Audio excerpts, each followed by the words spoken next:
Este es nuestro cuarto encuentro, un encuentro de vigencia de pensamiento y metodología de Paulo Freire.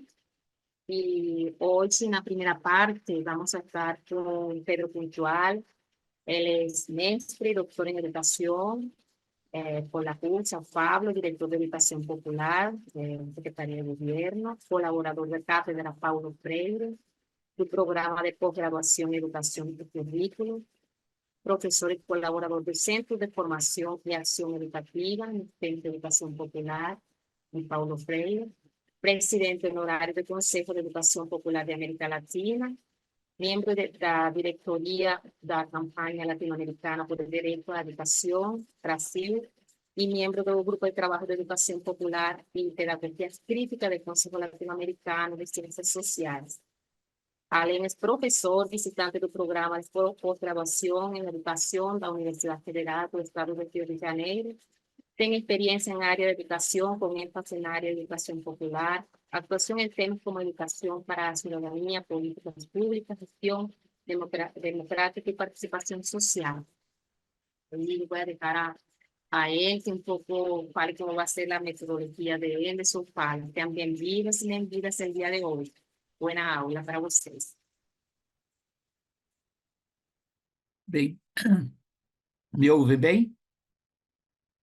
Sim? Boa noite a todos e todas que participam desse nosso encontro hoje.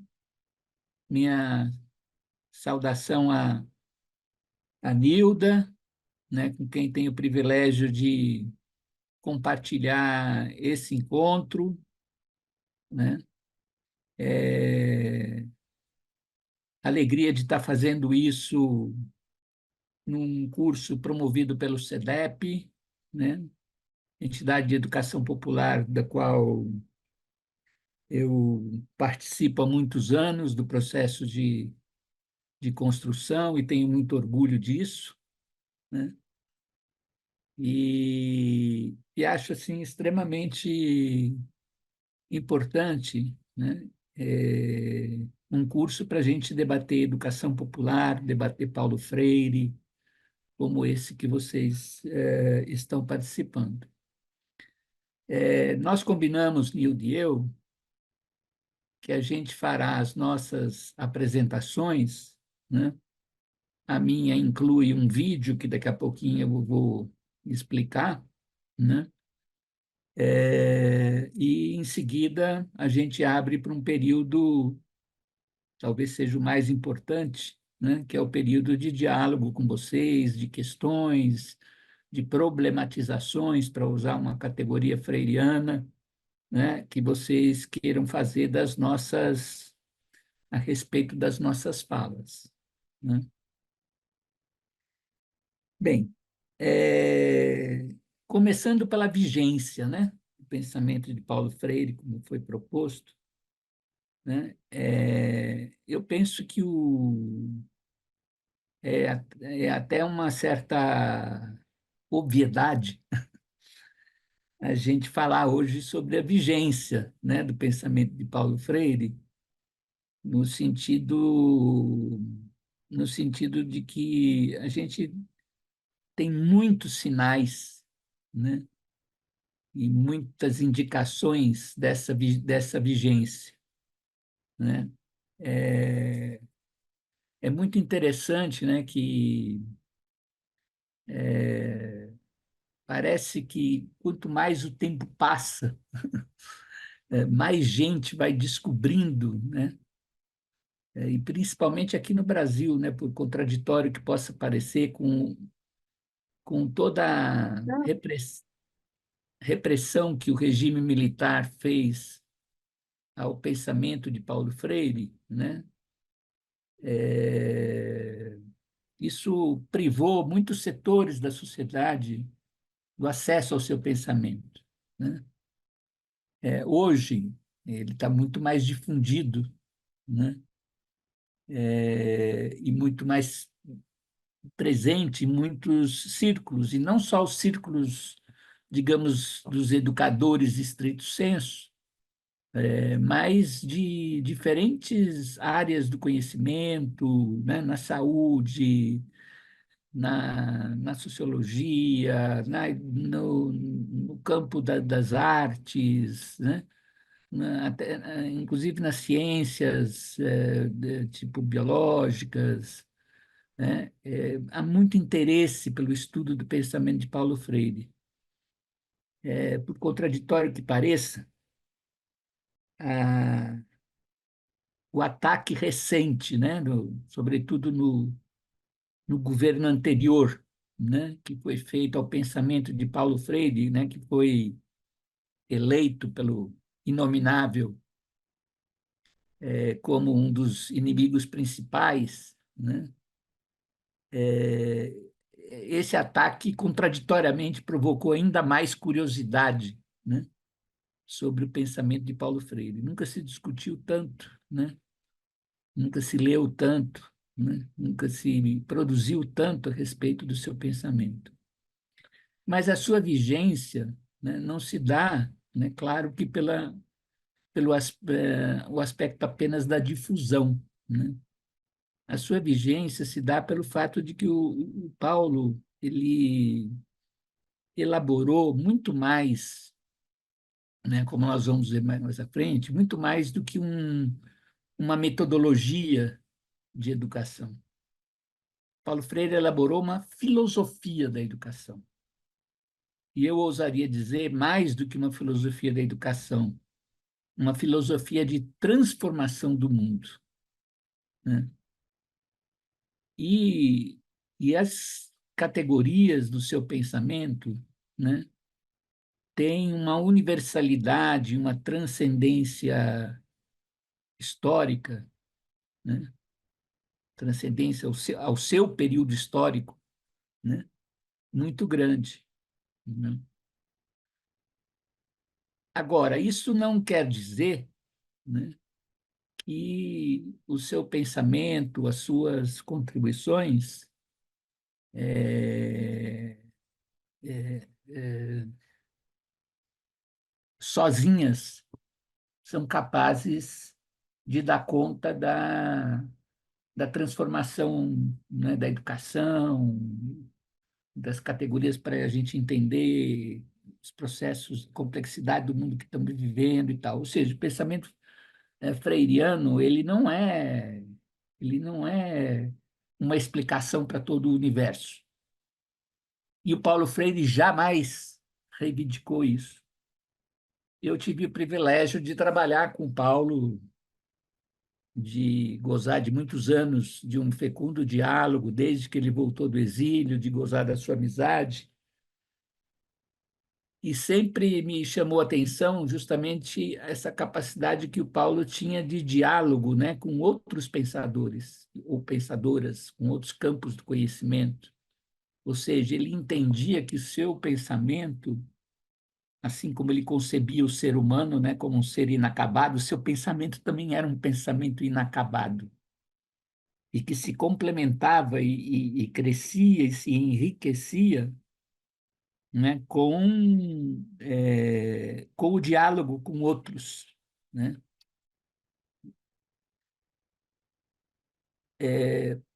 Também, né, uma outra reivindicação que o Paulo Freire sempre fez foi de que seu pensamento era contextualizado, né?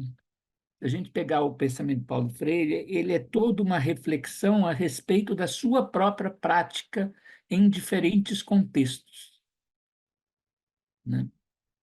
E ele sempre reivindicou, né, que a gente não tivesse uma atitude, digamos, copiadora em relação às coisas que ele disse. Eu me lembro quando nós começamos a dialogar em 89, quando ele assumiu a Secretaria de Educação, né, a respeito da criação do MOVA, o Paulo insistia muito, olha, eu dirigi a campanha nacional pelo direito, pelo campanha nacional contra o analfabetismo em 60, 64, fiz a experiência de Angicos, mas, por favor, não copiem aquilo que eu fiz lá atrás. a realidade que nós estamos vivendo hoje, aí estamos falando de 89, na cidade de São Paulo, é muito distinta, muito diferente, e, portanto, nós temos que, ao criar o MOVA, reinventar meu pensamento.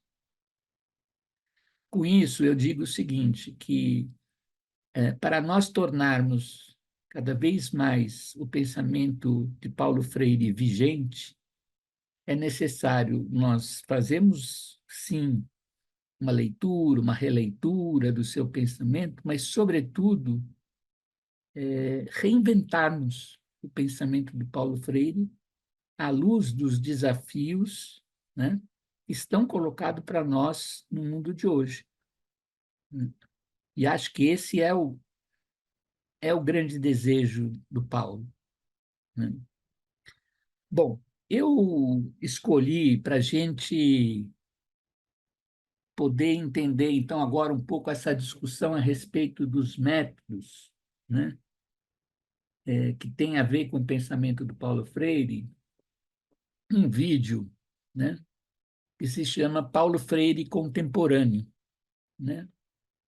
É um documentário, né? A gente escolheu a primeira parte desse documentário e, além de eu considerar um dos melhores documentários a respeito do Paulo Freire, tem uma outra razão pela qual eu escolhi esse vídeo hoje, que é fazer uma homenagem ao produtor desse documentário, que é o companheiro Tony Venturi, que nos deixou no sábado passado, de maneira inesperada, né?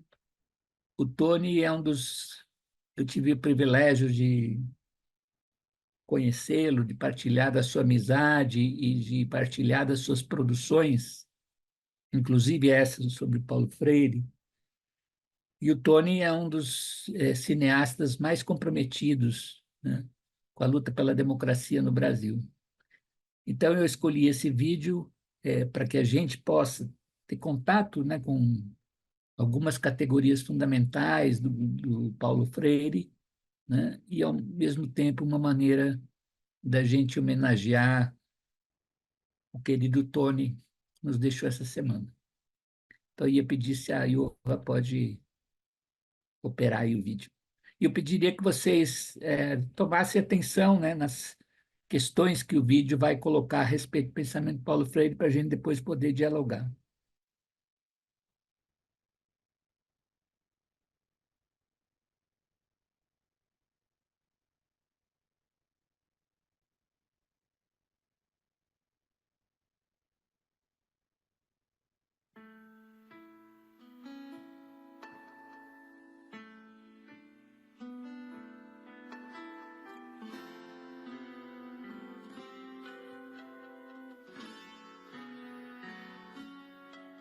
Nome: Paulo Freire. Data de nascimento: 19 de setembro de 1921. Local: Recife, Pernambuco. Cor dos olhos: castanho. Raça: humana.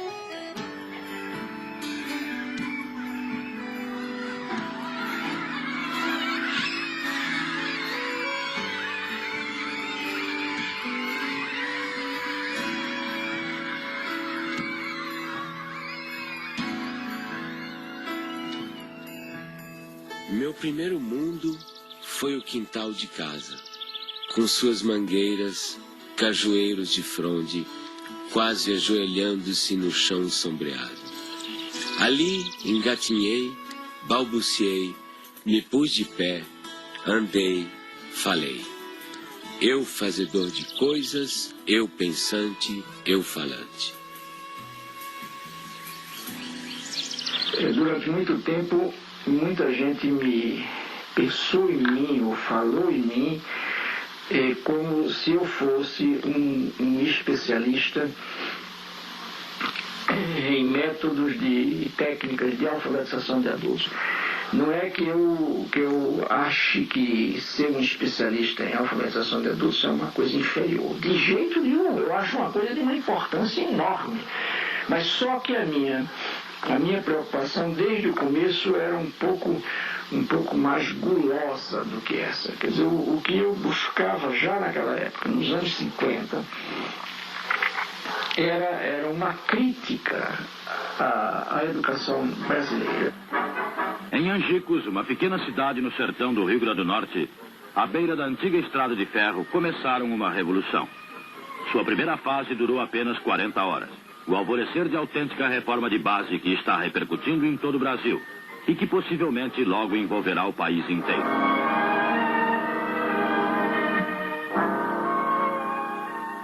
Eu tinha 6 anos de idade e tenho várias lembranças de lá, do Círculo da Cultura. Aprender a ler sentada no colo do meu pai. Isso me fascina. Recordar o passado. Viver 2 vezes. Eu sempre soube viver 2 vezes. Ai, é sofrer. Não, é quase Olha, pela maioria, eu sempre soube que era viver. Recordar o passado é viver. No Recife, ninguém mais pode ficar indiferente ao problema do analfabetismo em nosso país. As soluções aí estão. Não se pode recusar 40 horas a um homem que tem sede de saber, ou fome da cabeça, como dizem em Angicos, que precisa estudar, que tem esse direito até agora negado à maioria. Se lembra quando nós chegamos à cidade, a esta cidade aqui, para fazer aquele levantamento? A Neida era muito pequenininha, tinha 6 anos, nem se lembra ainda, né? Mas eu me lembro alguma coisa. É. Eu lembro porque passou um jipe com alto-falante anunciando que ia chegar essa escola e as pessoas não acreditavam muito. Eu vi minha mãe dizendo assim para meu pai que queria estudar. Ele disse, isso não chega pra gente não. Cabia a nós fazer um plano de alfabetização e educação de adultos visando 100 mil matrículas, uma maneira de mudar a situação. Nós fomos recrutados, participamos de um treinamento e a primeira providência nossa foi nós nos deslocamos para Angicos para fazermos o levantamento do universo vocabular. Então íamos de casa em casa e ao final selecionaram, ele selecionou em Recife as palavras geradoras. No conjunto delas estava contido justamente todos os fonemas da língua portuguesa. Começando do mais simples, por exemplo, em Angicos a primeira palavra geradora foi belota. Então você sabe, belota são 3 sílabas fáceis, mais fáceis, não é? E muito usadas. Então, a partir das palavras, quando nós vencemos todas as sílabas, aí começamos a formar as frases. Olha, a velocidade com que isso ocorre, na primeira aula de alfabetização, quando se vai escrever num caderno, a folha do caderno é insuficiente para escrever 3 sílabas. E o lápis fura a folha do caderno. Naquele momento em que eu comecei a aprender com a classe trabalhadora o que significava ser uma consciência dependente, uma consciência política dependente. Um Círculo da Cultura é o nome que nós demos, Paulo Freire deu, para substituir a classe de alfabetização.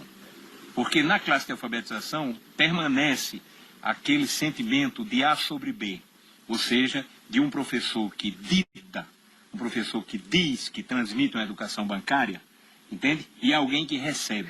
Quando nós chegamos em casa às 10, 8 horas da noite, 7 horas da noite, os meninos estão endiabrados porque não comeram bem, estão sujos, não tem água para tomar banho.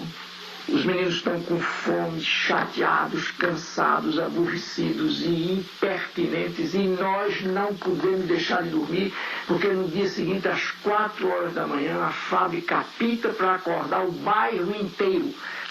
E aí dizia ele, agora como é que o senhor vai querer que com uma situação como essa, a gente tenha o diálogo que o senhor quer? E eu morto, quer dizer, o homem fez naquela noite uma análise de classe que eu não tinha sido capaz de fazer. Noite após noite, 1 hora por dia, aula, que é o voto. Quem vende o voto não pode mais reclamar trabalho. Quem vende o voto é a massa. O povo vota com consciência. A política né? Na época havia muita pressão, né, aos movimentos sociais e nós estávamos em pleno trabalho de alfabetização em 64, quando houve o golpe. E quem estivesse naquela escola estudando, quando viesse, aí pegava aquele povo todinho e levava, prendia. Sim, aí todo mundo ficou com medo, né? Aí lá, eu sei que papai chegou em casa e disse, olha, minha filha, mamãe, você não se ajuda que for de papel, ajunte papel, lápis, livro, e faça um foguinho, bota em cima e toca foguinho tudinho. Desse mesmo jeito eu fiz.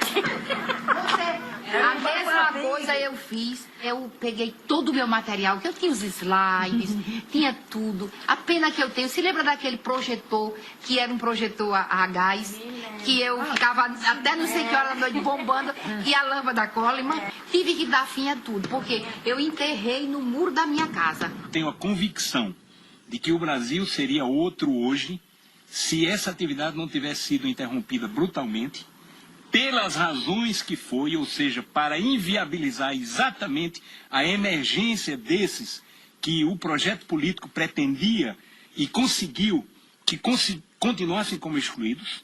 O objetivo foi esse, não foi outro. Não era nada pessoal contra Paulo Freire, contra mim, contra quem participou dessa atividade.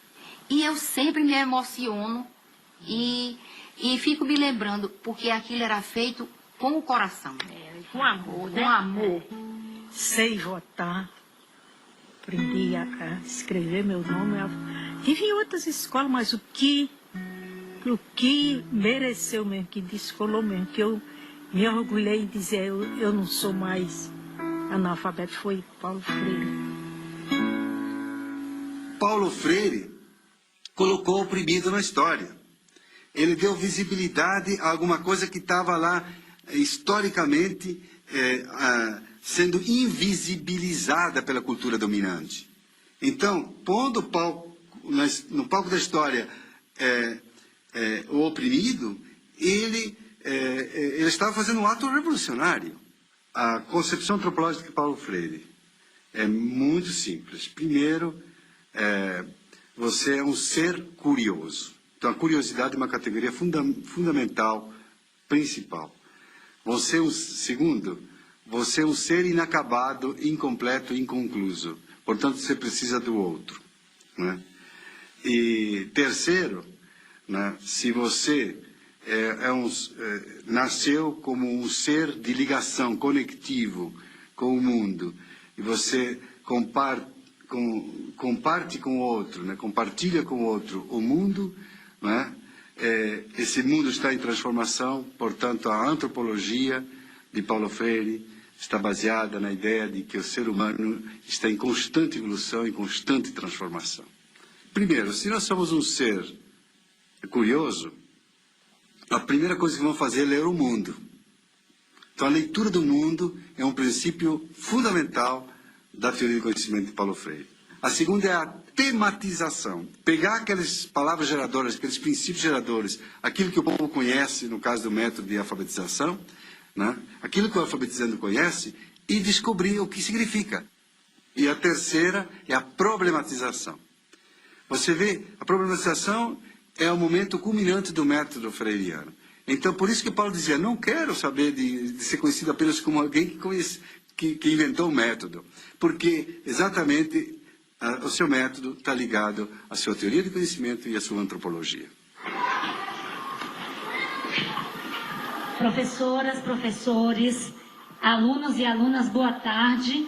E nós já estamos em nosso horário de começarmos o nosso turno vespertino. Nós teremos as nossas atividades na sala do Eco, na biblioteca, atividades de agricultura, e com certeza será mais uma tarde de uma construção da nossa aprendizagem. Então, assim, ao iniciarmos a escola, fizemos a proposta aos servidores, aos trabalhadores da educação aqui.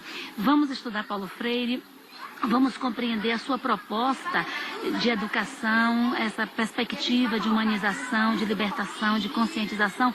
Então, assim, a escola não existia e depois veio Paulo Freire. Paulo Freire existia antes em nosso coração, como uma proposta de vida.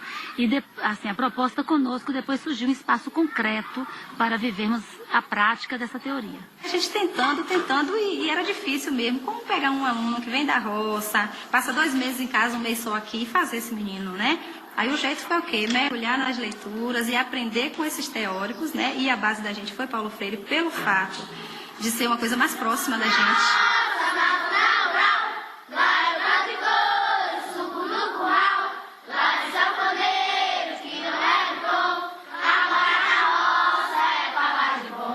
As crianças que nos chegam muito diferentes das crianças que são urbanas. Naturalmente, quando elas chegam, elas não conhecem o vaso sanitário, que para a gente é um valor. Isso ainda me emociona. Saber que muitas das nossas crianças tiveram que usar muito tempo o quintal da escola porque não sabiam usar um vaso sanitário. Então elas chegam aqui, às vezes, com um comportamento muito agressivo. Né? Às vezes nós temos crianças aqui trazidas pelo conselho tutelar. Crianças que a gente não conseguia chegar junto, tocar, porque elas resistiam. E hoje a gente vê, assim, transformação mesmo na vida deles, né? Hoje são crianças que sentam no colo, se a gente senta, eles vêm, chegam, sentam no colo. Crianças que a gente teve grande dificuldade para chegar junto. Ficou nervosa?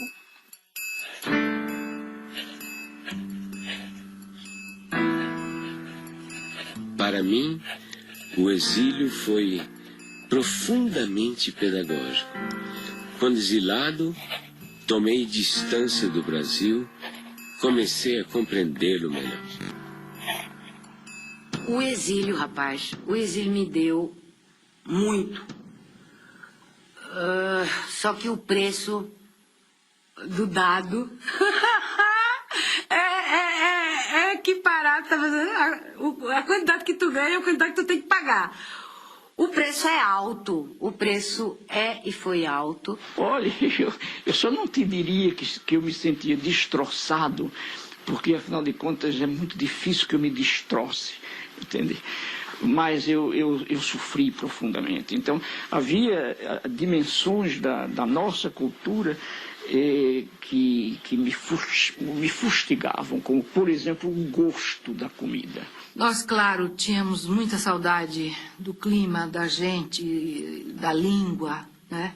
Mas a estrutura familiar na questão da comida, por exemplo, do universo, né? Da cultura, nós tínhamos tudo. Todo dia minha mãe arrumou feijão não sei aonde, e galinha de cabidela, que ela ia, achava no mercado La Vega, trazia e fazia a jeva da galinha. E fazia. Era uma comida que se você entrasse... Era uma casa pernambucana, era uma casa brasileira. E não há como sacrificar a sua identidade cultural. Eu nunca me senti melhor do que ninguém porque sou brasileiro, mas nunca me senti pior do que ninguém porque sou brasileiro.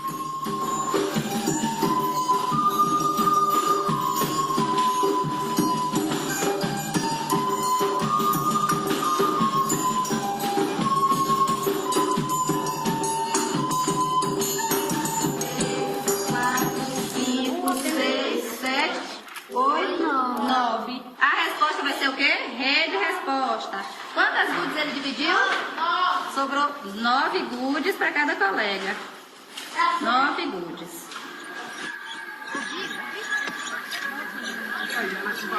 Isso aqui é uma ferramenta chamada sacho. Ele tem uma ponta justamente para poder fazer o quê? Para poder fazer a cova.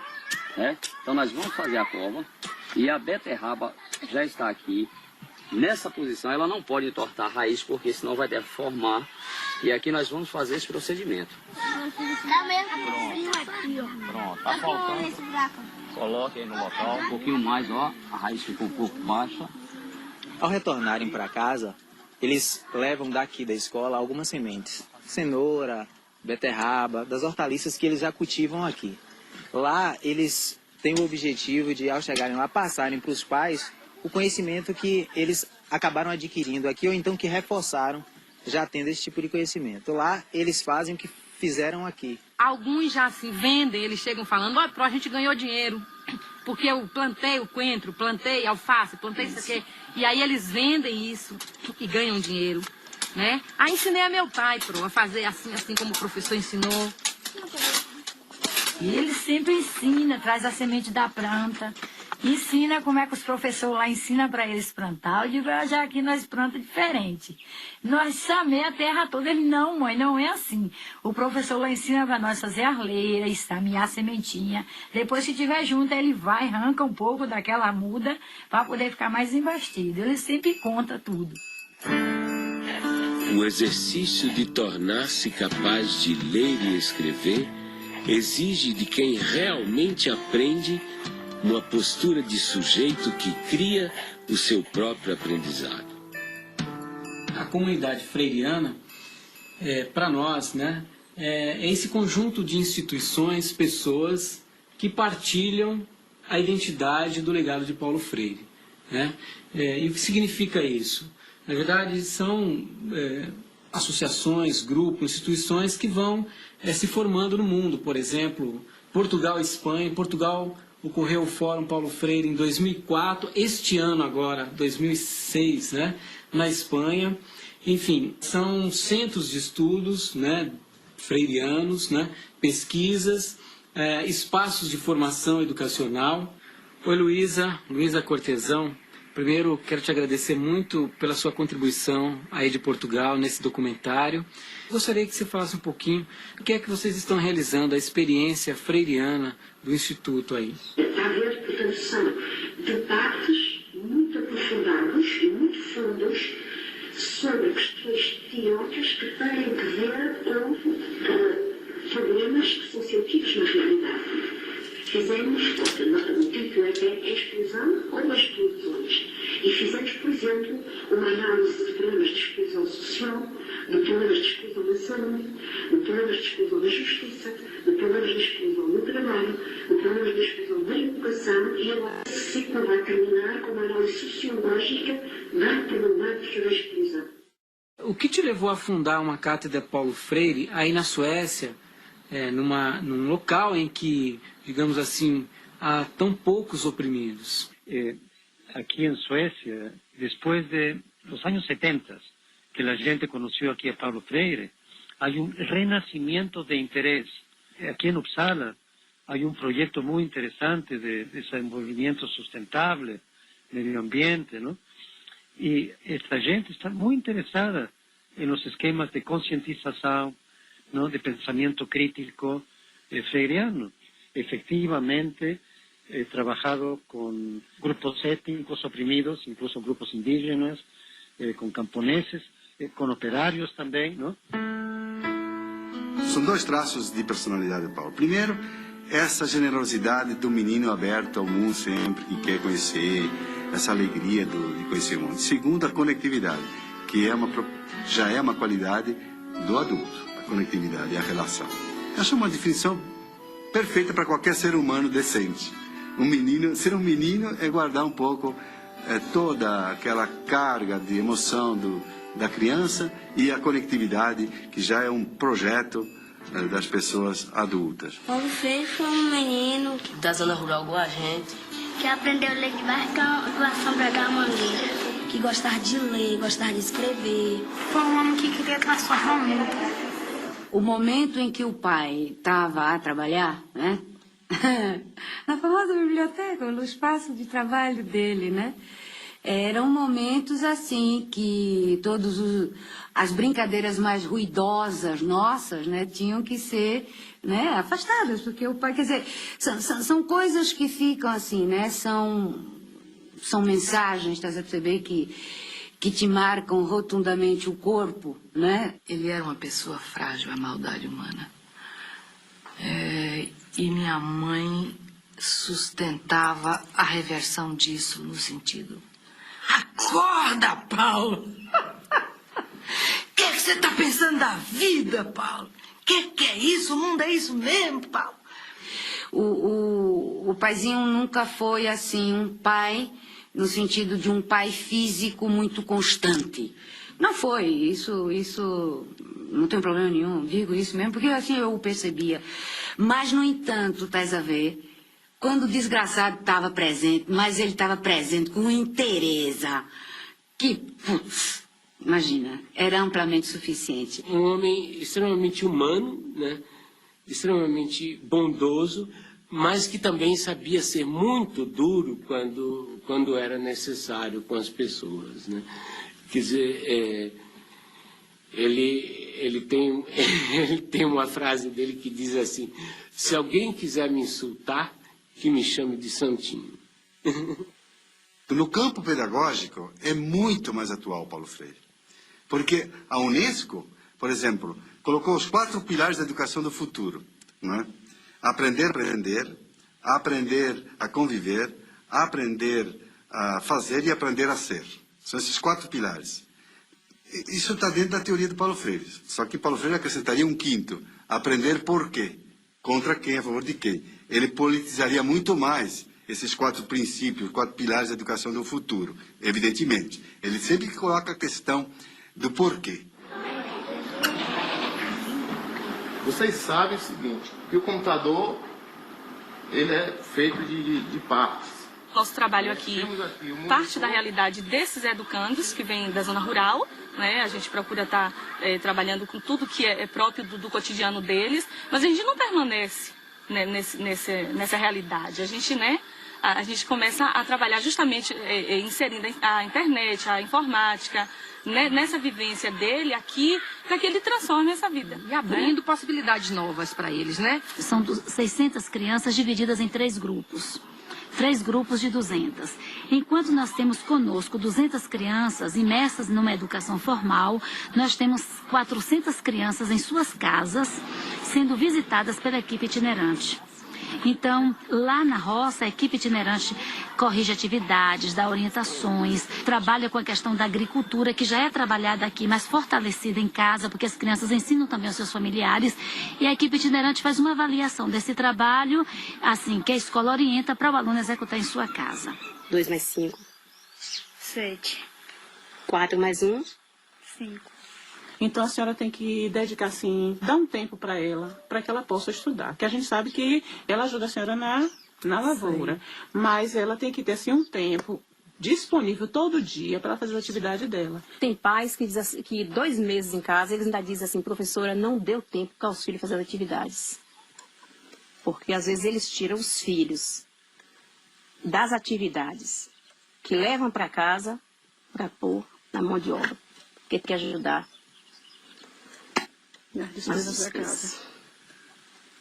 Eu estou trabalhando agora com atividade de artes. E essas atividades é uma atividade que desenvolve a coordenação motora, cognitiva e também ajuda no desenvolvimento da criatividade de cada criança. Ó, o restante fica em silêncio e vai terminar a tarefa, tá certo? Tá, não tá achando. Nadson, pode vir, Nadson.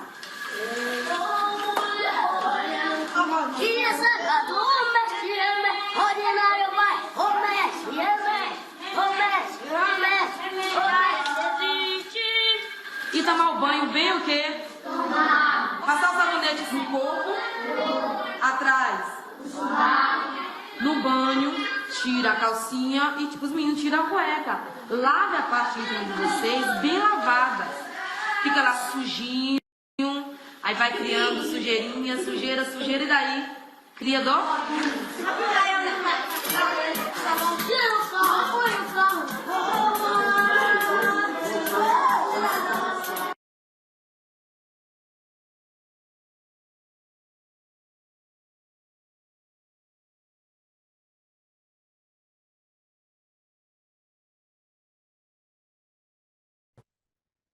Seu microfone está desligado. Então, só antes de passar a palavra para a Nilda, né, só dizer, então, que acho que o vídeo mostra bastante bem, né, que a obra do Paulo Freire vai muito além de um método de alfabetização, né? E a gente pode dizer que ela fundamenta, né, as diretrizes tanto da educação, do campo do que a gente conhece como da educação popular, quanto das pedagogias críticas, das pedagogias ativas, né? É um rico universo de reflexão, né? A obra dele é um rico, né? Sobre pedagogia e também sobre uma ética libertadora. A educação, né? Então, para Freire, deve servir tanto para educadores e educandos, né? Aprendam a ler a realidade, a escrever a sua história e a agir sobre essa história, né? E é importante lembrar, né, que, quer dizer, uma das grandes contribuições que o Paulo Freire deu foi justamente mostrar que o âmbito da educação, né, ele inclui a escola, mas ele vai muito além da escola, né?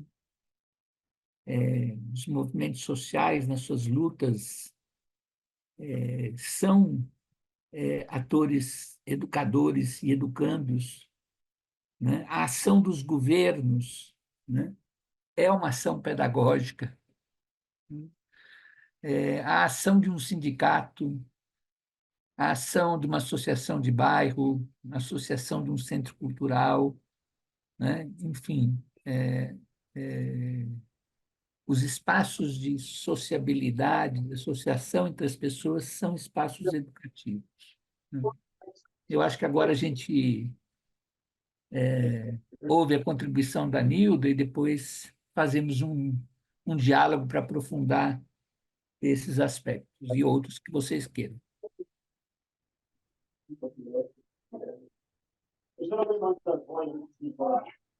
Bom, vamos agora com a fala da Nilda.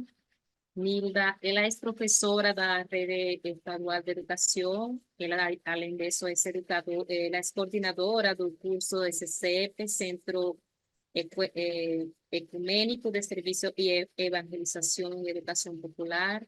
Ela também participa no Conselho de Educação Popular para a América Latina, SEAL, membro também do SEAL. E é educadora popular, muito ativa. Seja bem-vinda, Nilda. Grata de ter-te hoje aqui também conosco. Obrigada.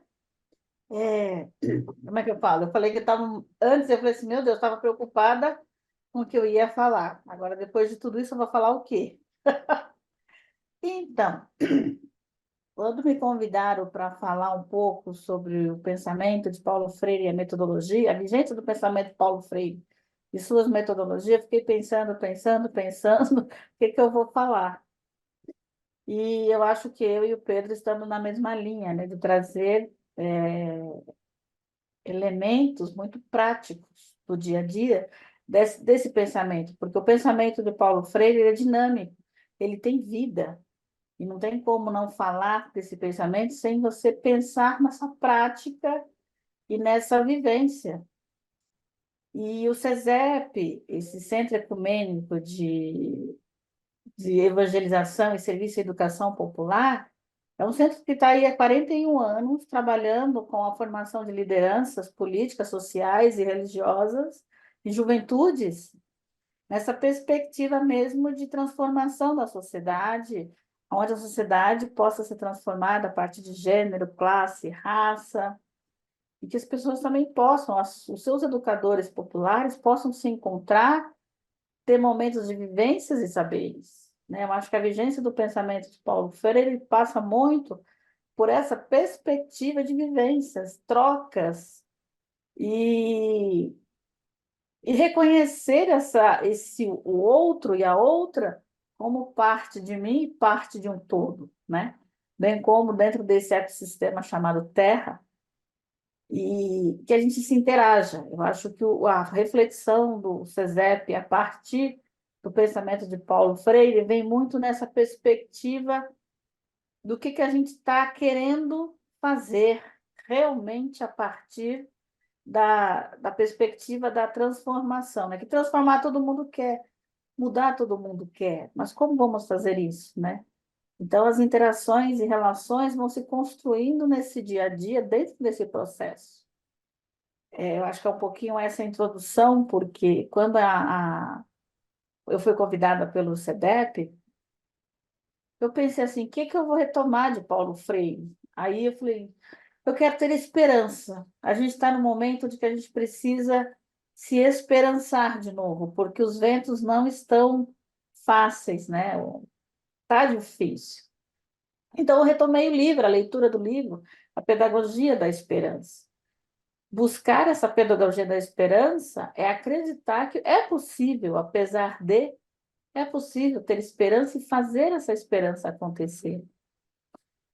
Eu vou ver se eu consigo projetar. Vocês estão me escutando? Sim. Sim, eu também. Sim. Sim, sim.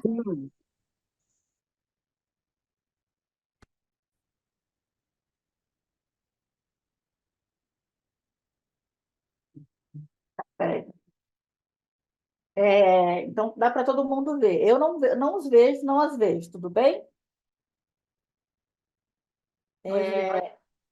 Vigência do Pensamento e Metodologia de Paulo Freire. CESEP, Centro Ecumênico de Serviço à Evangelização e Educação Popular. Eu vou trazer essa reflexão a partir da vivência que a gente está acabando de ter agora, né? Que é o curso de Juventudes e o Compromisso com a Política e a Justiça Socioambiental. É um curso presencial, é um curso latino-americano. Uma das características do CESEP é a latinidade, que os seus participantes sejam compostos por representantes da América Latina e Caribe, e muitas vezes de África lusofônica. Ô, Nilda, deixa eu só falar uma coisa. Eu acho que você está falando e a gente está olhando uma outra lâmina. A gente está na lâmina que está escrito: essa afirmação é de Paulo Freire e nos reafirma o princípio da esperança. Ah, tá. Será que tem algum problema aqui? Peraí.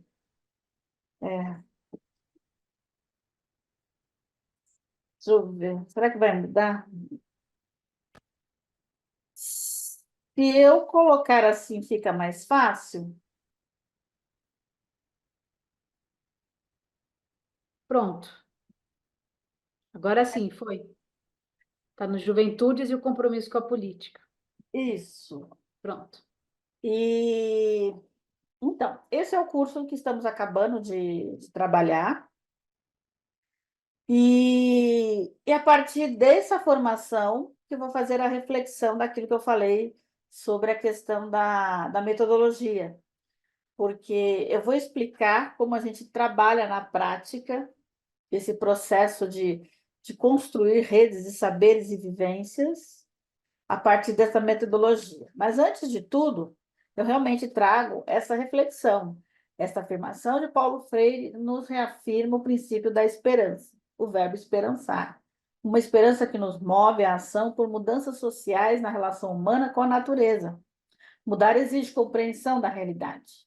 Coragem para a ação sociopolítica, amorosidade na relação educacional, que as ações promovidas provocam além do indivíduo rumo à coletividade. O que eu estava falando? Eu retomei a leitura deste livro.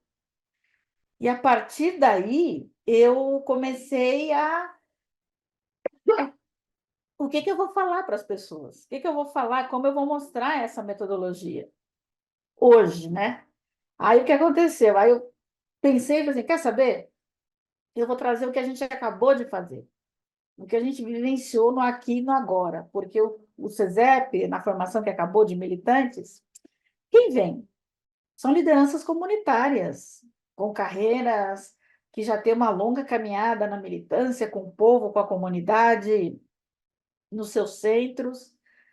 E como é que é? O desafio maior é como é reavivar essa metodologia para quem já vive. Esse é o desafio. Ou para quem ainda não conhece muito, ou para quem pouco sabe. Então, você tem esses níveis, esse processo. Desculpa. Então, você tem isso. E a partir dessa reflexão de mudança e relações humanas com a natureza, e esse processo de necessito compreender a realidade, eu pontuei eu montei um itinerário da metodologia de formação do nosso curso, a partir da proposta freiriana de partilha de saberes, e coloquei assim: a construção da informação sobre o território e país da pessoa, chamamos de partilhas da prática. 2. Ampliação do conhecimento, temas assumidos por pessoas especializadas no assunto. 3. Visita aos espaços de parceiros para troca de vivências e experiências. 4. Exercício de sistematização. 5. Espiritualidade e arte. A arte dentro da espiritualidade. Né? Resgatar esse ser brincante, despertar o sagrado que habita em cada pessoa. E a partir do que foi assumido pelo grupo e realizar na volta aos seus territórios.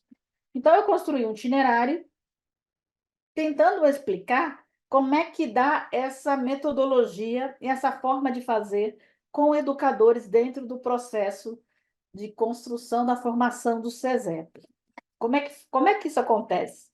O primeiro ponto, o passo de abertura, é a análise de conjuntura, onde cada país recebe um questionamento, se perguntando que ele, quando ele venha para cá, ele traga para a gente alguns elementos, algumas informações sobre a sua realidade.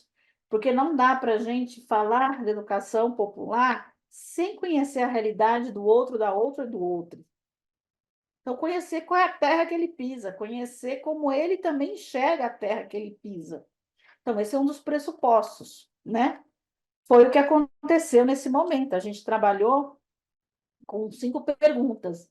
E tendência e emergência emerge da análise. Eles tinham que fazer análise de conjuntura, explicando um pouco da geografia, da economia, da política e das relações, como é que os jovens enxergam o seu país. Porque, como estamos falando de juventude, o foco era também a partir que eles analisassem como eles estão vendo a juventude em cada país. E a partir disso, também eles tinham que falar quais são os nossos pontos fortes, nossos aliados, quem são os nossos adversários, o que deveria ou desejaria transformar, e quais são as nossas estratégias para isso.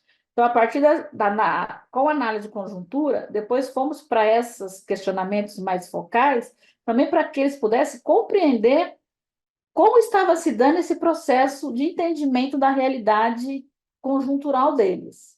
Né? Que a conjuntura também fosse uma ferramenta de trabalho de conhecimento deles e de quem estava presente. Porque a gente não tem informações da América Latina. Então, a gente também quer esmiuçar isso bastante para que a gente possa também que essa ferramenta seja percebida por eles e por nós, e pelo grupo. E que seja criado também essa percepção de uma América Latina maior. Então, aqui temos o Yusbene de Cuba, mas a Irlanda, né? Falando um pouco da perspectiva do que se tem em comum na América Latina. Depois disso, o segundo passo, quando a gente entende um pouco a realidade latino-americana, esse macro da vida deles, a gente passa para a construção da formação sobre o território e país de cada pessoa. Aí chamamos de partilha da prática. Porque cada grupo que vem tem o seu conhecimento. E é a partir disso que a gente vai construir esse saber.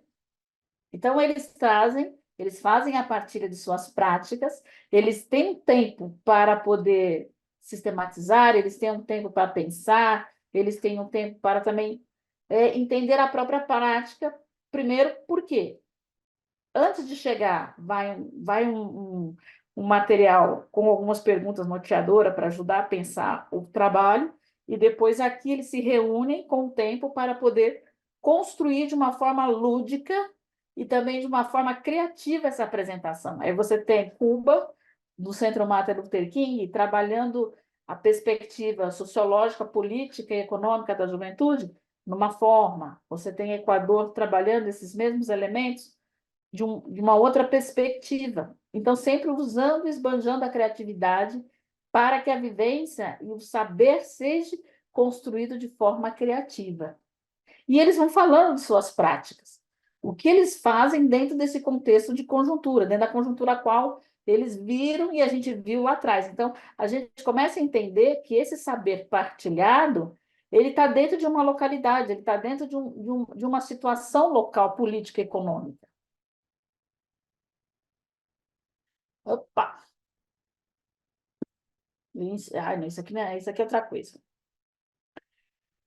Depois, por último, quando a partilha da prática, e tem um elemento interessante, não dá para pensar em uma partilha de prática sem o processo de escuta, porque a partilha, essa análise, essa partilha das vivências está sendo, ela precisa ser escutada, ela precisa ser também, ter alguém que escute, para que também nos ajude a pensar qual foi, o que sobressaiu dessa informação, o que dali a gente vai construir de um tema que vai gerar a reflexão do curso. Então, foi essa proposta que a Mariana esteve aqui conosco, primeiro ouvindo a análise, depois vendo as partilhas, e ao final da escuta, uma escuta muito ativa, uma escuta muito sensível também, tiramos o tema gerador, que foi a questão da decolonidade. Gente, vocês me desculpem, mas a gente está passando por uma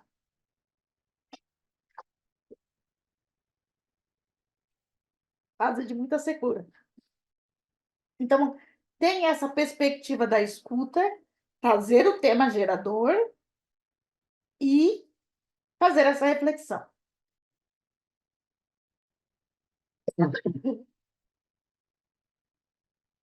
Tá? A partir daí, temos ampliação do conhecimento. Como assim?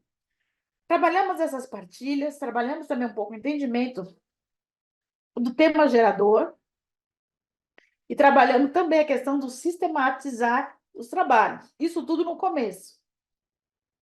Para entrar depois nos temas onde pessoas especializadas vêm falar do assunto que seria a juventude. Esse ano, para essa reflexão, foram trazidos alguns assessores, na sua grande maioria todos jovens, porque a grande pergunta, onde estavam os jovens? Os jovens estão aí na liderança, os jovens estão fazendo, os jovens estão trabalhando e estudando. Então, a proposta também foi que esses jovens assumissem o papel de responsáveis por formar as pessoas que aqui venham, que eram acima dos 40 anos. Então, tivemos uma assessoria jovem, falando dos problemas atuais da juventude, e um deles é a questão também dos movimentos cristãos, católicos e evangélicos na sociedade, desse contexto social-político, e também falando um pouco desse processo de movimentos sociais. A construção do saber também não é só quem vem de fora. A construção do saber, ele se dá por quem está participando do curso. Então, também tem esse processo de que os participantes também vêm falar sobre sua experiência. No caso, era o Código da Família, que foi implementado em Cuba. Então, o Yosbeni, que é participante do curso, teve uma manhã também para falar desse processo. Então, a troca de experiência e vivência vai se dando no dia a dia e na vivência disso. Né? A temática, são várias temáticas, e uma das coisas que a gente também fez não foi só ficar com o grupo presencial, nós abrimos também para o grupo híbrido. Havia também muitas pessoas, em alguns momentos, em 6 encontros, que abriam a tela da televisão, como vocês veem aqui, e participavam de forma híbrida, dos cantos, da reflexão, da construção do problema. Outro ponto no processo metodológico é a visita aos espaços parceiros. Esse ano nós tivemos a visita ao CEDEP e à Escola Nacional Florestan Fernandes. No CESEP foi a continuidade da proposta de reflexão. Lembra que lá atrás, na partilha das práticas, o tema gerador foi decolonidade, que suscitou das partilhas?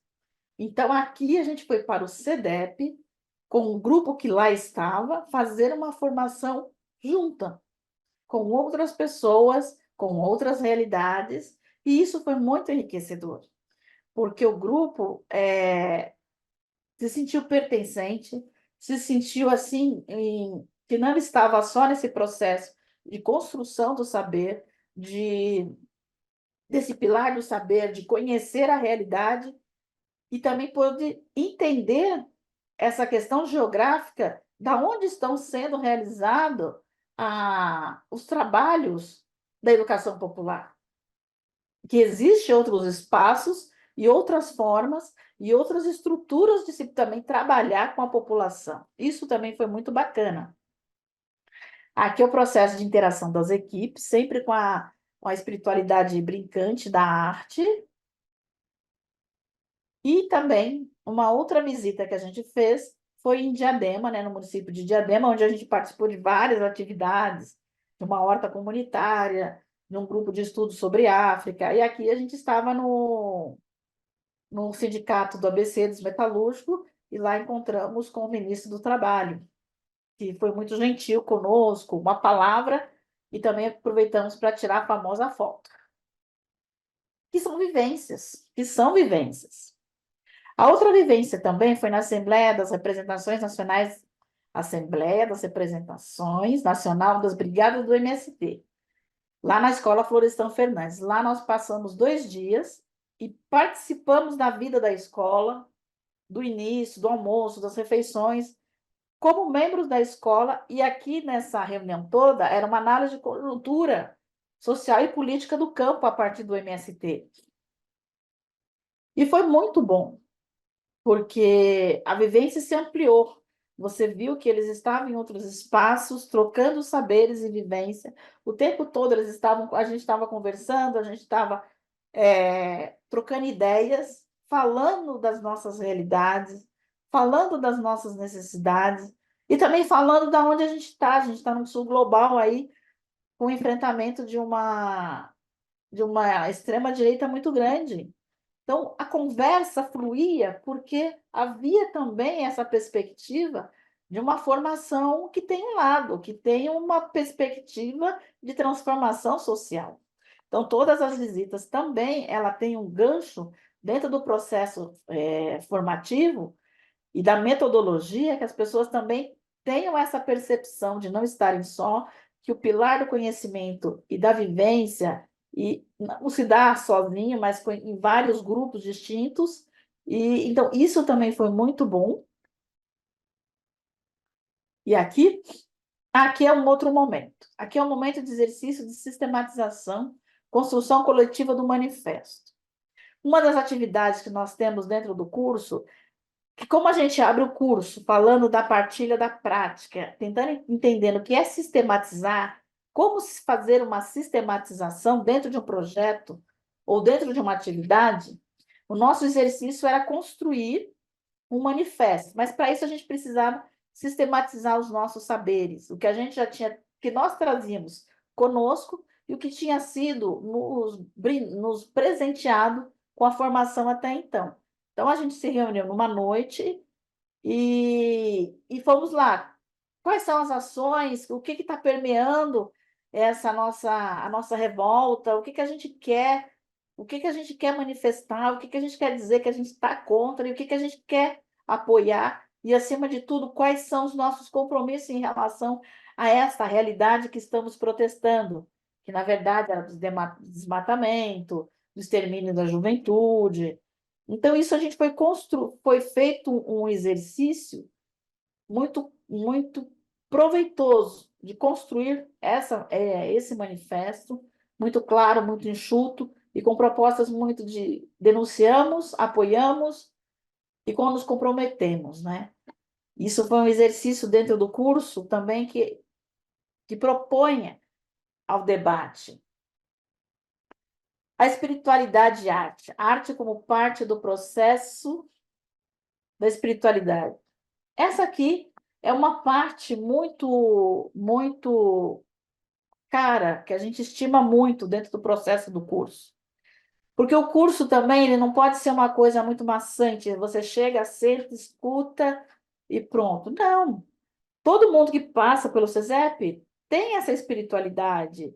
É um centro de evangelização e ecumênico. Então, a gente não pode deixar isso de lado, mas como apresentar isso de uma forma que interaja com a proposta da formação, que interaja com a prática e que também faça parte da vivência desses participantes. que muitos não têm essa prática e que alguns já têm, outros não têm. Então, a gente tenta recriar a arte como um processo de aproximação do sagrado, e sempre dentro da espiritualidade libertadora. Aqui. Aqui são alguns momentos na parte da manhã, que toda manhã tinha o momento de construção da mística, a gente fala mística, né? Porque esse mistério em torno do sagrado, mas um sagrado que abraça as manifestações, os símbolos, os cantos, a poesia, e que reconstrói aí um universo de saberes, sabores e experiências.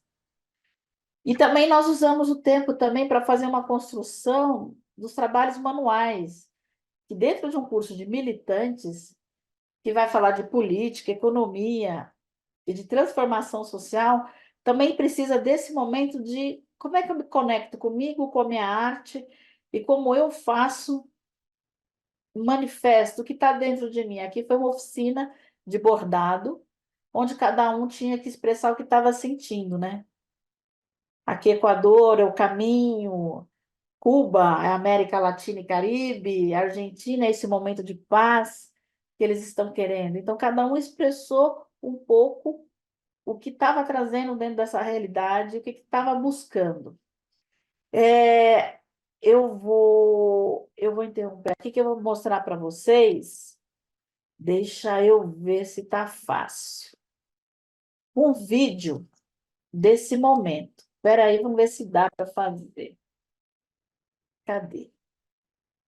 É aqui, eu separei. Aqui vou passar um vídeo de como essas vivências foram sendo construídas na parte da manhã, durante o dia e em vários momentos do curso.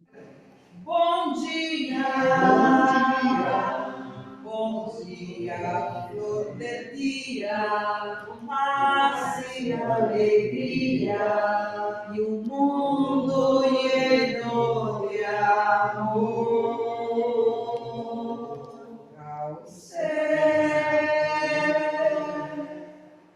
que en tu camino no vaya espino, solo un perfume, muchas piedras. Que en tu estrada haga caminada, con mucha certeza encuentre esas de ser feliz también. Bom dia!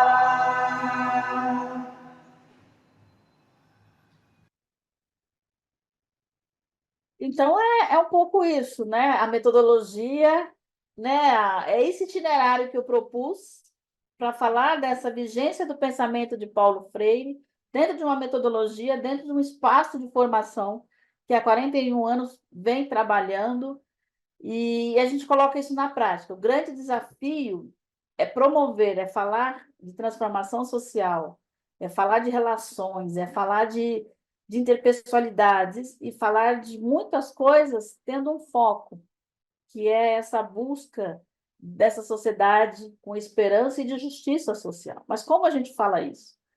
Ainda mais para pessoas, educadores já é constituído no mundo. Então, a gente tem que estar se recriando, refazendo, e esse é o itinerário metodológico que eu pensei. Não é vazio, esvaziado de reflexão, de problematização, de tudo. Não, ele tem tudo essas nuances, mas a gente constrói no nosso dia a dia assim, com muito carinho. Então, foram 20 dias de muita construção de uma nova sociedade. Era isso. Bom, obrigada, Hilda. Muita gente agora está aberto o direito de palavra para vocês falar com os educadores, com as meditadoras aqui. Podem alçar a mão, levantar a mão aqui e poder falar. Aberto. Ô, Jo, eu acho que se forem perguntas, questões, aí a gente pode fazer uns blocos assim, né? De 3, 4, e a gente passa de novo para o Pedro e para a Nilda. Pode ser, sim. Rose, tô te vendo, ó. Beijo para você, mulher. Pedir que as pessoas que forem falar se apresentem, né? Para a gente poder dialogar. Levantou a mão. Mariana, alguém levantou a mão? Não, é você mesmo. Tá. Obrigada, então, uma boa noite ao Pedro, à companheira e às demais colegas, amigos e amigas da educação popular. Agradecer a exposição de vocês, a gente fica com vontade, né, de sentar, tomar um chimarrão, tomar um café, um chá, um vinho, porque está frio aqui no Rio Grande do Sul, uma cerveja nos lugares mais quentes, e dizer que muito apropriado inicialmente pelo Pedro Pontual, né, nosso querido amigo, companheiro, trazer o vídeo, o documentário Paulo Freire Contemporâneo, né? E um documentário aí que fiquei refletindo sobre ele, né, da importância desde lá da biografia dos primeiros anos do nosso educador, né, pernambucano, até as suas compreensões de alfabetização conscientizadora, suas experiências, né, em Angico, e poder escutar suas alunas e alunos, né, relatos tão importantes para nós. E aqui um eixo, Pedro Pontual e demais companheiras, que me parece muito importante, que é recuperar as experiências de educação popular. Nós temos muitas experiências espalhadas pelo nosso Brasil e, infelizmente, nós, educadoras e educadores populares, publicizamos muito pouco o que fazemos, né? Compartilhamos às vezes, mas não publicizamos, compartilhamos com os mesmos grupos e não tem visibilidade o trabalho que realizamos na educação popular.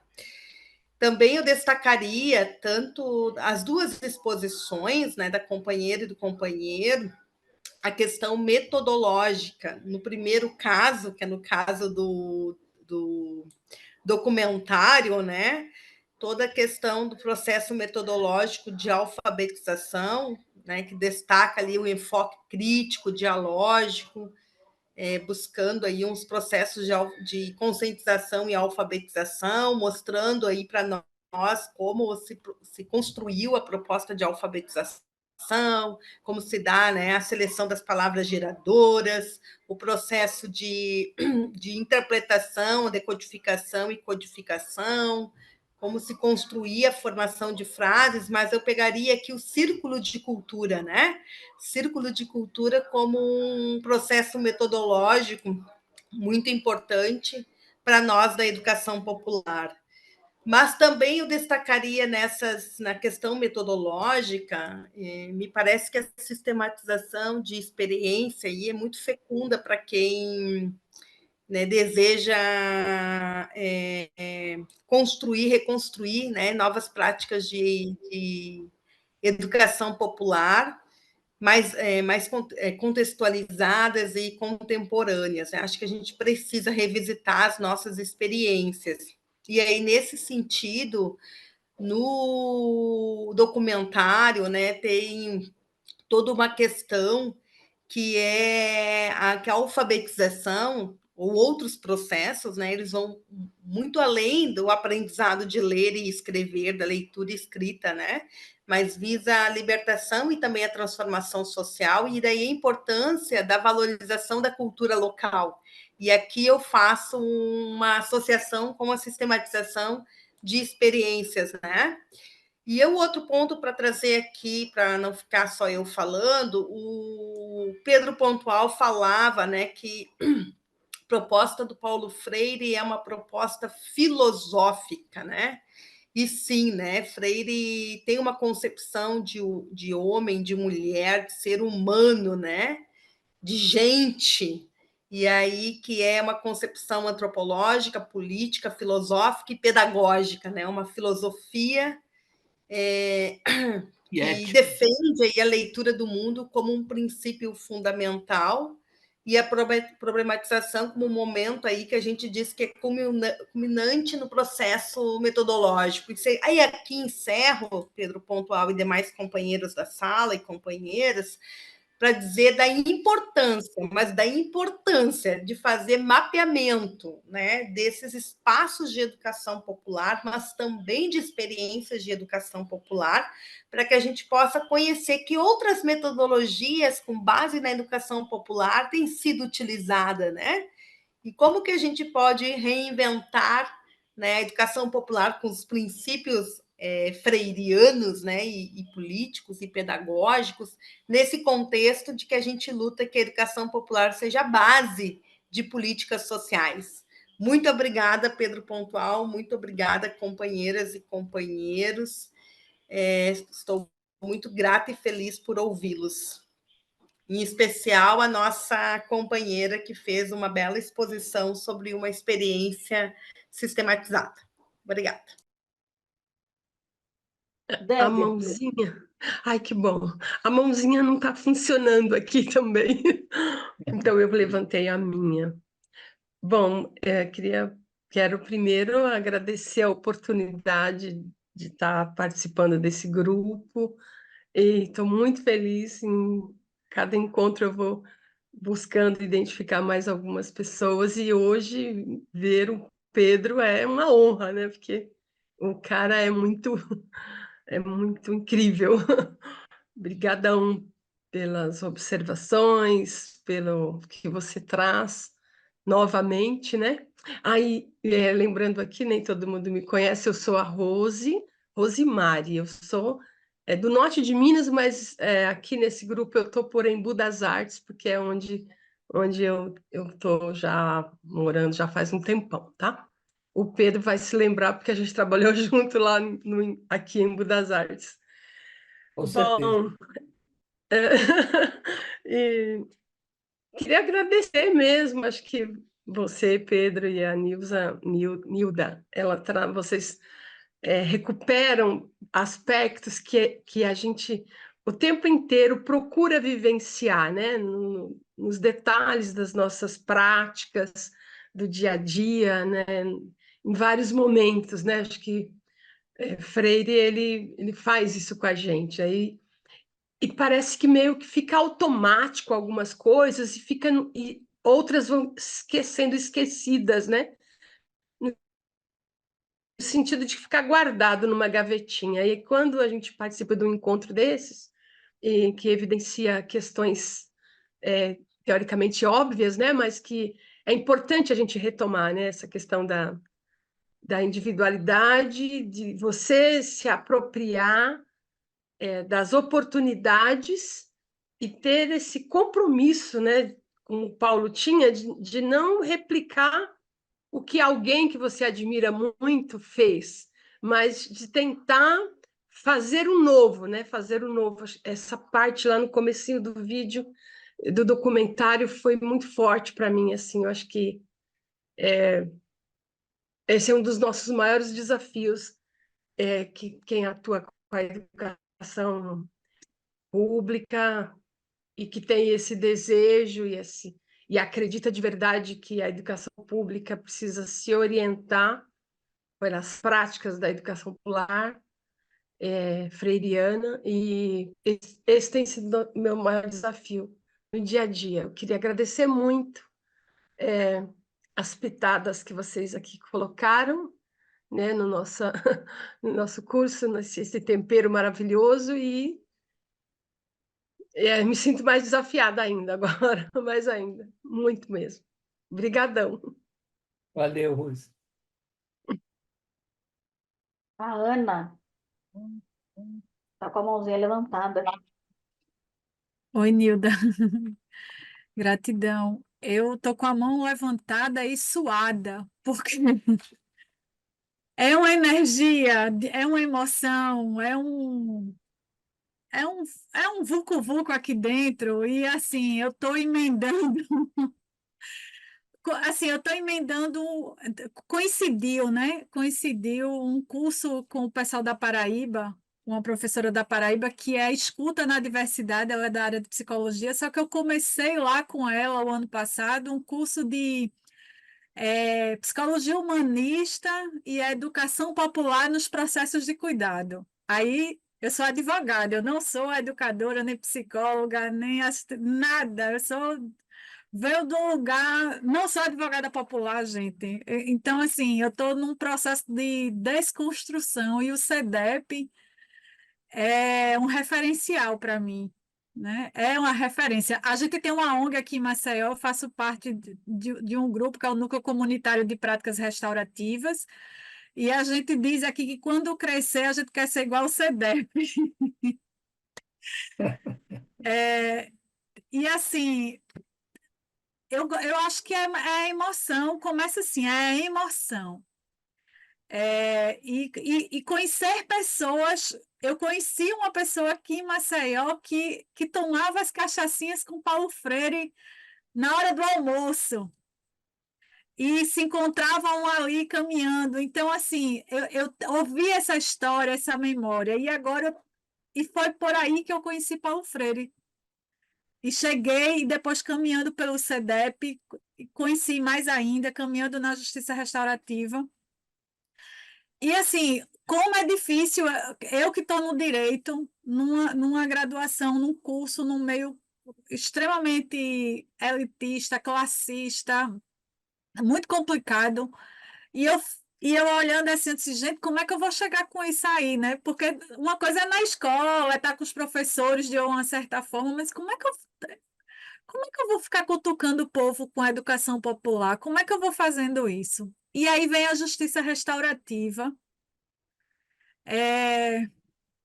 O povo é danado a dizer que os círculos de construção de paz, vem a Queipranes, aí vem trazendo assim os povos da primeira nação lá no Canadá, a questão dos aborígenes, os maiores.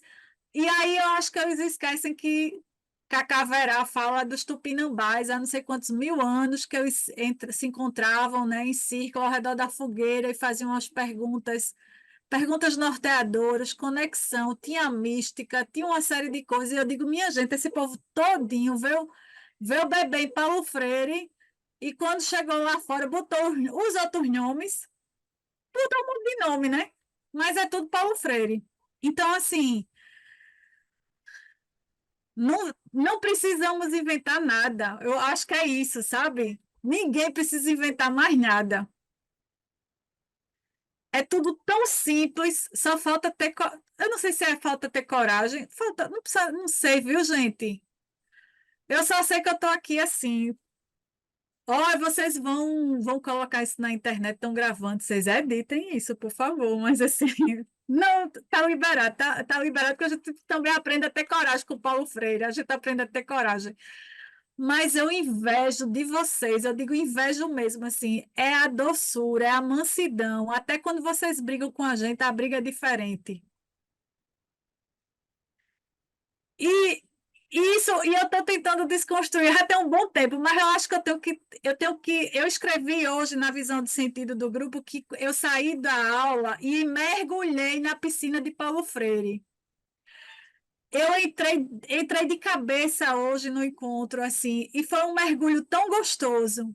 E eu saí da piscina, sabe aquela hora quando a gente sai da piscina que a gente se arrepia todinho e tem aquela água assim escorrendo, a gente toda arrepiada e bate o cloro no olho. Eu chorei e eu disse que foi o cloro que me fez chorar, mas foi a emoção de assistir aos vídeos que o professor Pedro trouxe. Né? Foi escutar o Paulo Freire, foi escutar as partilhas. Não é a mesma coisa quando a gente lê o livro, a gente imagina, mas a gente, quando tem essa memória também afetiva.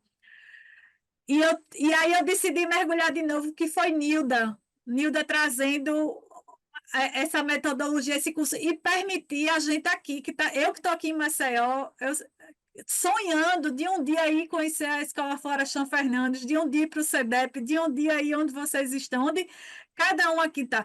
Então, eu sei que eu não estou sonhando sozinha, e eu sei que eu vou conquistar tudo isso. Então, assim, eu estou muito feliz, muito, muito, muito feliz, porque ontem eu vesti a camisa que eu ganhei do pessoal do curso de Realidade Brasileira. Eu estou aqui por conta de cursos como esses.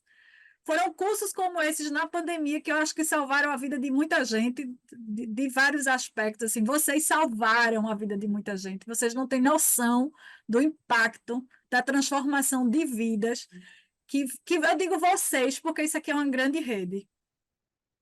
E ontem eu ouvi muitas pessoas desesperançadas, assim, né? Porque num encontro de cooperação tinham 12 pessoas, não tinham 3.000. Então, assim, eu preciso registrar isso para vocês, para que vocês se nutram desse impacto, desse amor, desse calor, e de que é possível. Se eu, Ana Karine, que era uma patricinha, que era uma pessoa totalmente alienada, que não tinha noção de nada, estou conseguindo estar aqui, então eu acho que muita coisa é possível. Muita coisa é possível. O impossível é possível. E vocês tornaram o impossível acontecer. Eu acho que eu era uma pessoa impossível, assim. Eu jamais voltando para a história da minha vida, da minha família, jamais me imaginaria aqui. E eu estou aqui, então eu sou muito grata a vocês. E a Paulo Freire e a todos os outros que vieram antes. Obrigada, Ana. Ô Pedro, a gente vai devolver para você agora, Tá. tá? Gente, obrigado pelos comentários, pelos depoimentos, né? Começando pela querida Fernanda Paulo, né? Queria, em primeiro lugar, Fernanda, através de você, mandar nosso abraço solidário, né, aos companheiros e companheiras aí do Rio Grande do Sul, vivendo esse momento tão difícil, né, tão desafiador, né? E nosso abraço e nossa solidariedade, né? Eu acho que você tem toda a razão, né, em recuperar esse tema da importância, né, da gente recuperar a riqueza e a diversidade das experiências de educação popular no Brasil, né, e de dar-lhes mais visibilidade, né? Acho que esse é um grande desafio, né? E é um grande desafio que começa pela necessidade da gente dialogar e levar o relato dessas experiências, a sistematização dessas experiências para públicos os mais distintos, né? De dar realmente visibilidade, né? E a sistematização de experiências é um recurso extremamente importante, porque ela permite que a gente faça não só um relato da experiência, mas uma reflexão crítica a respeito dessa experiência. E a reflexão crítica é aquela maneira de apresentar a experiência que abre a possibilidade do diálogo, do debate, né, da reinvenção, né? Então, acho muito oportuna essa lembrança. É também muito oportuna a lembrança dos círculos de cultura, né? Então, embora o vídeo, né, pelo período histórico em que ele se centrou, né, fale muito da metodologia de alfabetização, a gente pode dizer que os princípios dessa metodologia da alfabetização, né, elas se aplicam a qualquer prática de educação popular, né? E os círculos de cultura talvez sejam a expressão mais orgânica disso, mais ampla disso, né? A gente fez círculos de cultura no Fórum Social Mundial o tempo inteiro, né? A gente faz círculos de cultura na educação popular em saúde, a gente faz círculos de cultura na educação na agroecologia, né? Os círculos de cultura é um princípio, uma maneira de fazer construção de conhecimento, né, que é aplicável a toda e qualquer prática, né, da educação popular. Então, acho que foi muito oportuna a tua lembrança. Rose, meu grande abraço, né, companheira, no período aí que eu tive no Embu das Artes, né, Rose era secretária de Educação, é uma alegria te reencontrar né? E, e é isso que você destaca mesmo, né? Eu acho que o grande desafio nosso é não repetir experiências, né? Mesmo aquelas que a gente pode admirar mais, seja pelos seus promotores, seja pela própria experiência. E por que não repetir? Porque um dos princípios fundamentais da educação popular é a análise de contexto, né? É a análise de atores, né? E nós vivemos, né, em contextos históricos muito distintos, em contextos regionais muito distintos, né? Em contextos de comunidades e de atores sociais muito distintos. É muito diferente fazer educação popular numa comunidade quilombola, numa comunidade indígena, numa comunidade de ribeirinhos, numa comunidade de extrativistas da borracha, no Acre, os metalúrgicos do ABC. Cada um desses contextos, desses atores, requerem, né, que a gente faça sempre algo novo, né? E cada escola é uma escola, né, com seus desafios, né? Então, muito oportuna a tua lembrança. E, finalmente, né, esse lindo depoimento da Poliana de Maceió, né? Fiquei realmente muito tocado com o teu depoimento, né? E queria comentar, viu, que eu acho que o caminho que você está da justiça restaurativa, né, como você mesmo verbalizou, né, tem muito de Paulo Freire, né? E é uma das recriações, digamos, do pensamento de Paulo Freire, porque ele incorpora outros elementos de outros pensamentos, né, de outras vertentes, né, e cria algo absolutamente novo, né, mas que guarda a relação com o pensamento também de Paulo Freire. A Mariana vai lembrar que nós fizemos, né, uns 2 anos atrás, sei lá, 3, agora perdi a conta, um curso aí no CEDEP justamente sobre as relações entre o pensamento de Paulo Freire e da justiça restaurativa, porque a gente intuía, né, justamente a profunda conexão entre esses dois pensamentos, sobretudo naquilo que se refere ao tema do diálogo e da dialogicidade, né, presente em Paulo Freire, né? Então, eram um pouco esses os comentários que eu queria fazer. Pedroca, 5 anos já. 5 anos já? Nossa! Sim. Pedro, faltam 15 minutos, gente, para terminar. Eu queria convidar, Pedro, se você quiser assim, fazer comentários gerais sobre a experiência, né, que a Nilda apresentou do CESEP, muito linda. Depois a gente passa para a Nilda, se você quiser fazer comentários sobre a experiência. Sobre a experiência, sobre a vigência, né, do pensamento do Paulo Freire nessa experiência do CESEP. Então, eu acho que foi muito oportuna, né, a escolha que a Nilda fez, justamente de relatar essa experiência do curso do CESEP, né?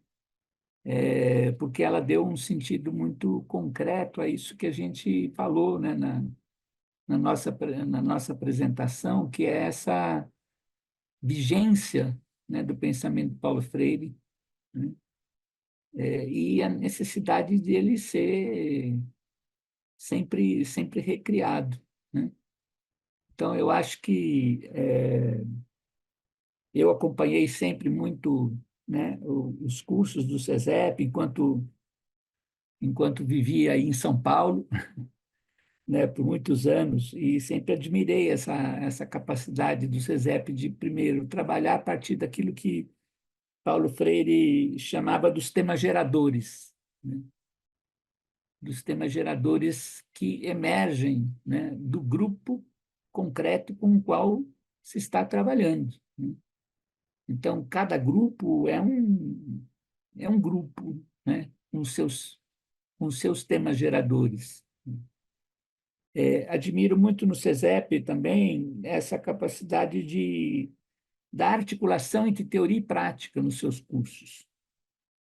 Né? Quer dizer, a Nilda mostrou bastante, né, os momentos de partilhas de prática, mas, como ela mesma disse, houve um momento em que especialistas foram convidados, né, para tentar trazer um conhecimento, né, que pudesse dialogar com essas práticas, né, e, a partir daí, construir um novo conhecimento.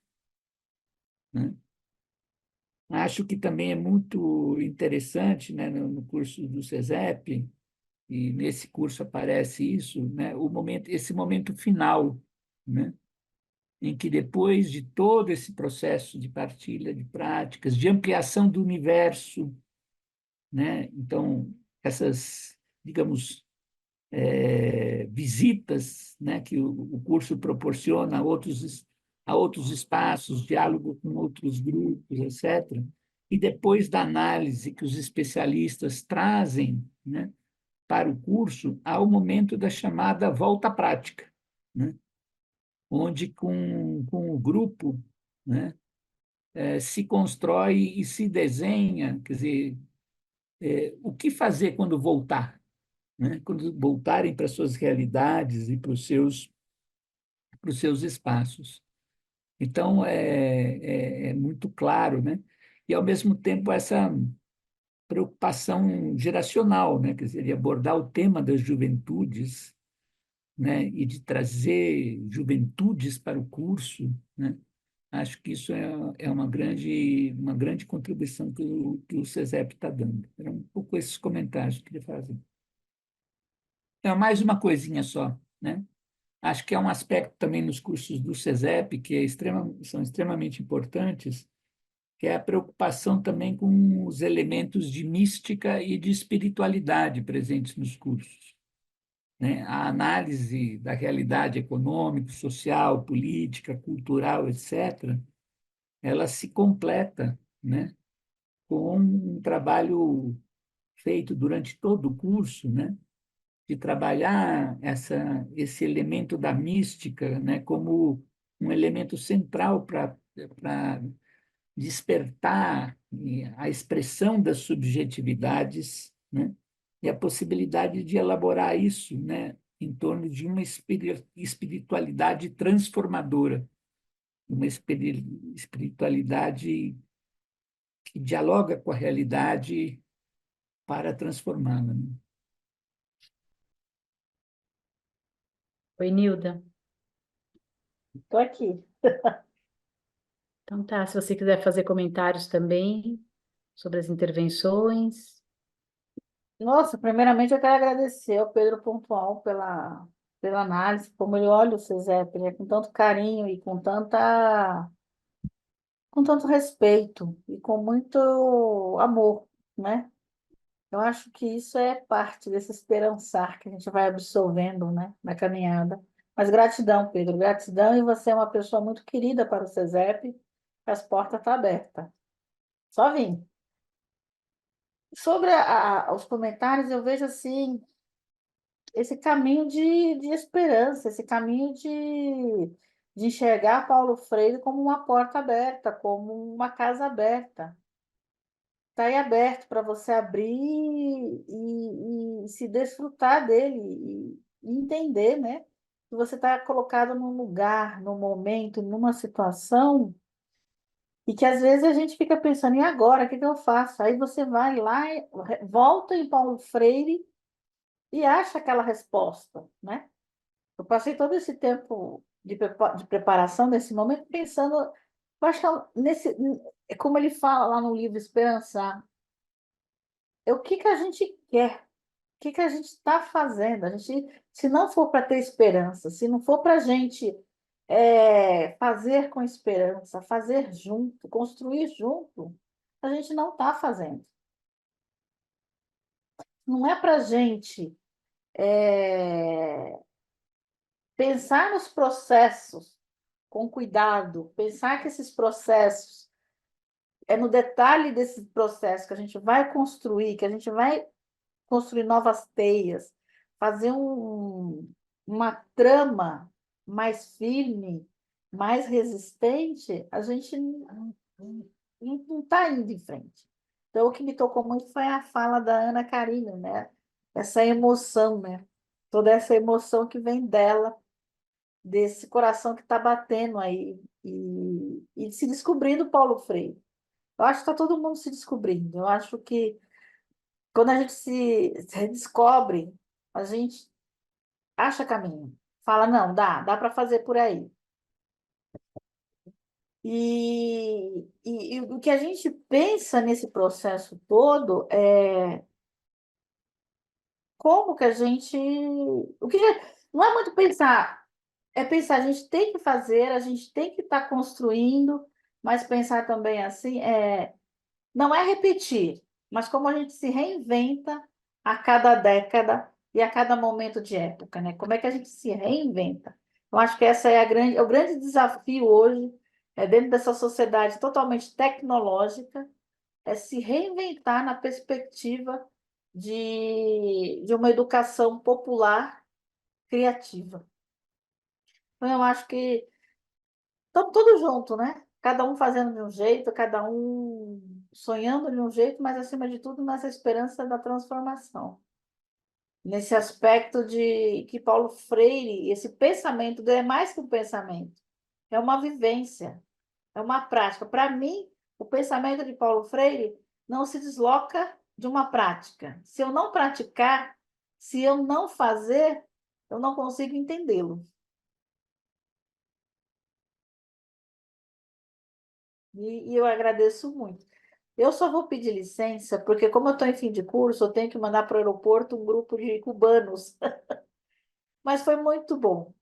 Foi muito bom e uma experiência muito rica. Ouvir vocês, ouvir o Pedro Pontual, né? As falas, o vídeo que nos emociona. É muito emocionante. E eu agradeço o convite da Mariana, da Nívia, do pessoal do CEDEP. E estamos à disposição para fazer uma caminhada junto. Eu agradeço a cada uma e cada uma de vocês. Obrigada, querida. A gente que agradece. Beijo tudo no povo aí que vai embora. Gente, para a gente encerrar, a gente vai ouvir uma... A gente falou tanto de mística, né, de cultura. Nós vamos colocar uma música para a gente ouvir juntas e juntos aqui, que eu acho que dialoga com tudo que a gente conversou hoje. Charlotte vai colocar.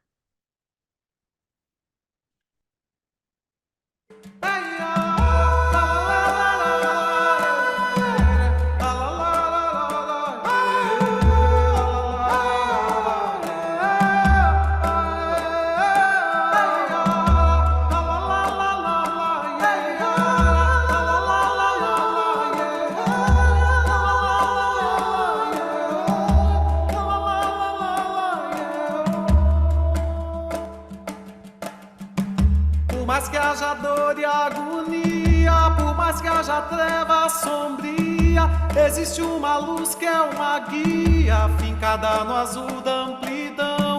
É o claro da estrela do dia sobre a terra da promissão. Por mais que a canção faça alarde, por mais que o cristão se acovarde, existe uma chama que arde, que não se apaga mais não. É o brilho da estrela da tarde na boina do meu capitão. E a gente rebenta do peito a corrente com a ponta da lâmina ardente da estrela da palma da mão.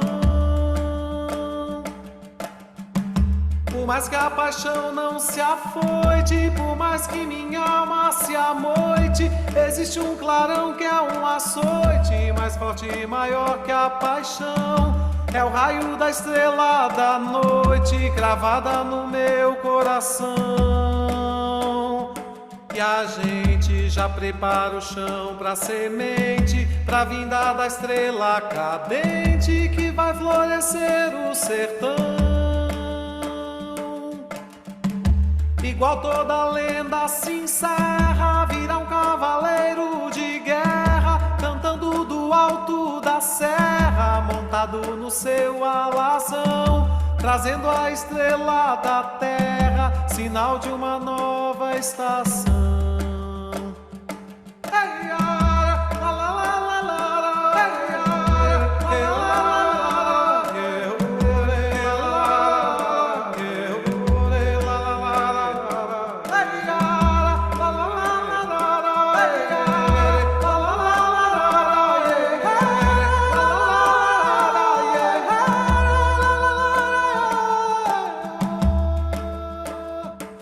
A gente já prepara o chão pra semente, pra vinda da estrela cadente que vai florescer no sertão.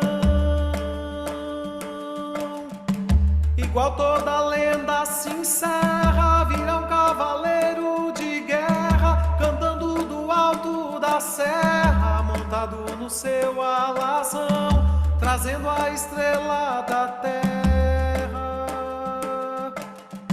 Sinal de uma nova estação.